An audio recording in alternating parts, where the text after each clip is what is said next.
Hello, hello, welcome back. And today we're talking about a super good topic, why you should wait for marriage, backed by science. And I'm not going to be throwing religion at you guys, and I promise you've never heard it this way before. So let's get into this. First of all, the DNA gets stored in the woman's brain. Did you know that? I think that is absolutely crazy. Whoever a woman sleeps with, that guy's DNA is in her brain forever.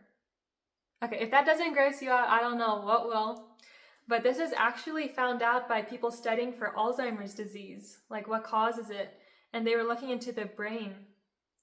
And they were finding male DNA in these women's brain.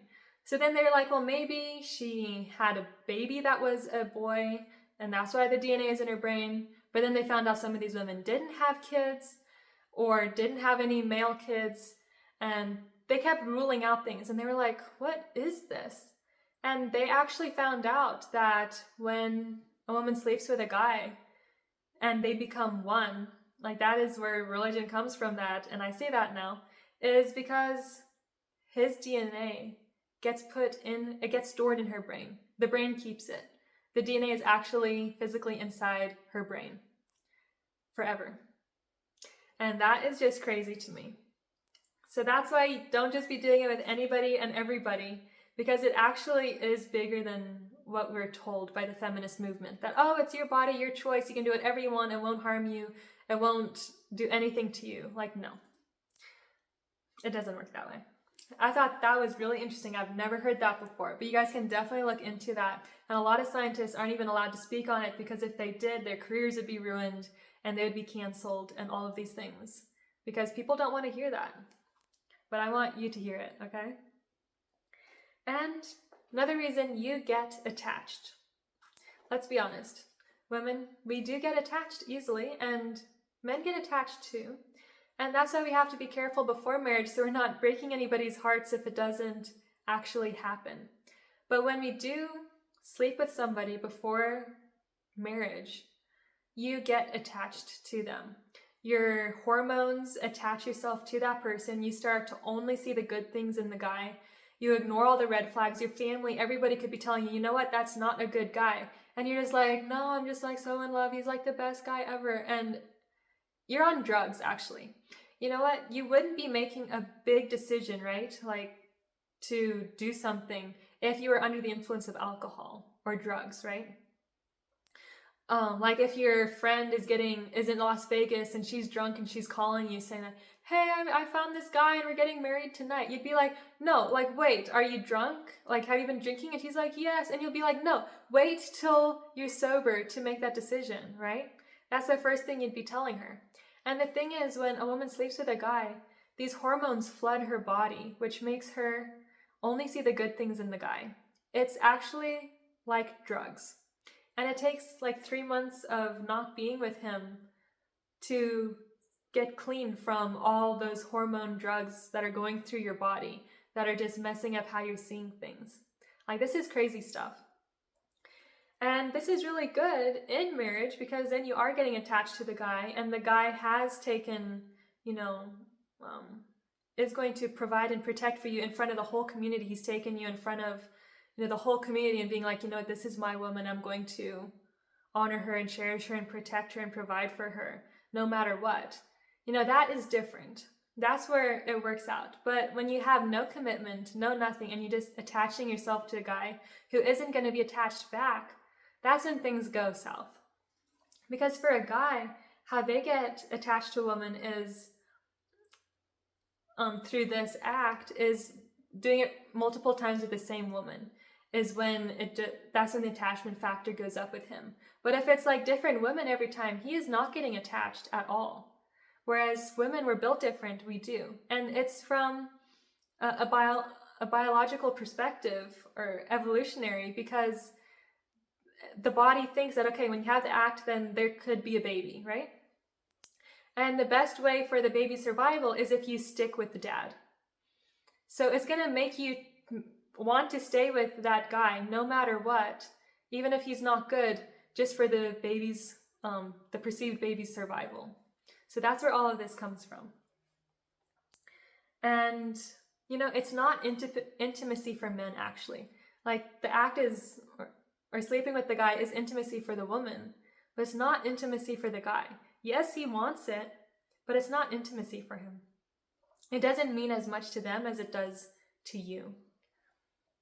He needs to work for you to be able to appreciate you. And there's this one way that I was explained this. It was about something else, but I was like, this is so true. That the devil's way is sweet and then bitter. But God's way is bitter or hard and then sweet for the rest of your life. And that's really powerful. We're told by culture that, be with any guy you want. It's fun. It's freedom, all of this. But they don't tell you the heartache that comes with him not even texting you or saying you're beautiful after the fact or wanting to be with you. You feel rejected. You feel not worthy anymore. It doesn't tell you that, all the heartache that comes when you actually find yourself pregnant. And then what? There's a lot more things to this. And, you don't know who your husband is until you are married. You don't know that.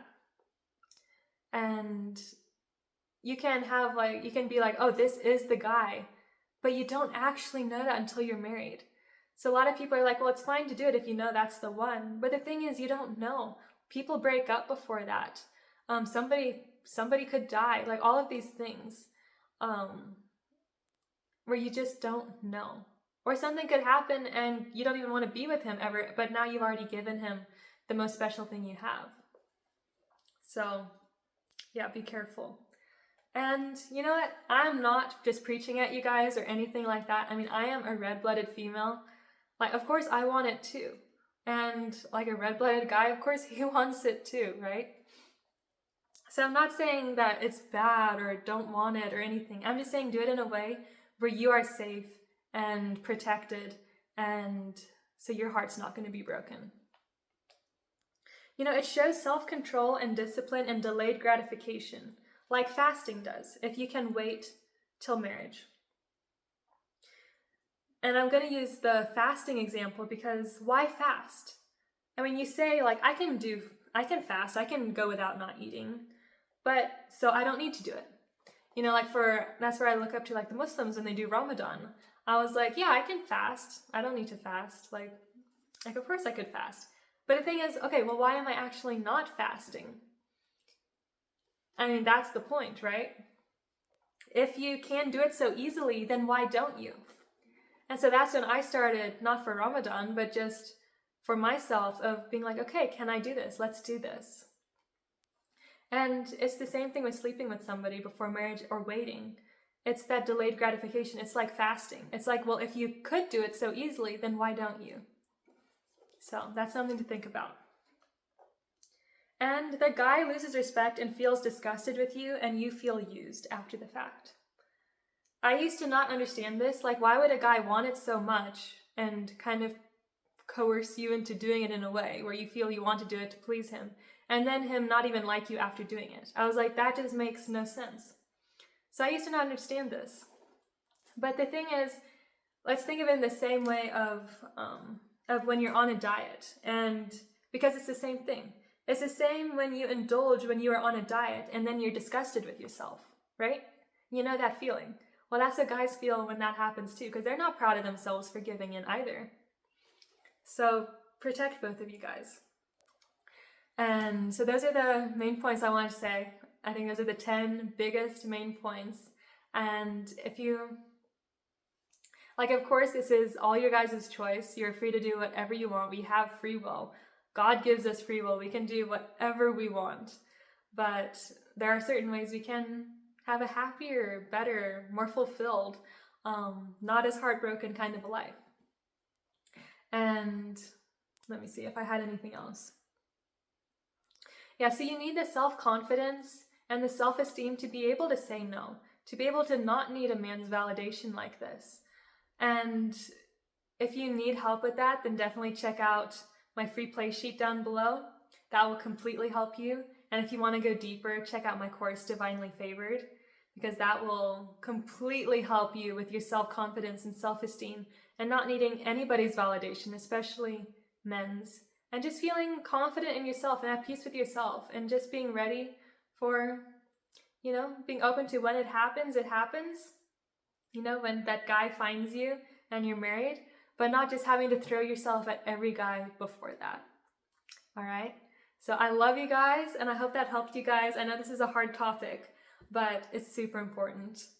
And yeah, definitely like this video, share it with somebody that it could help, like the younger girls in your life, and subscribe.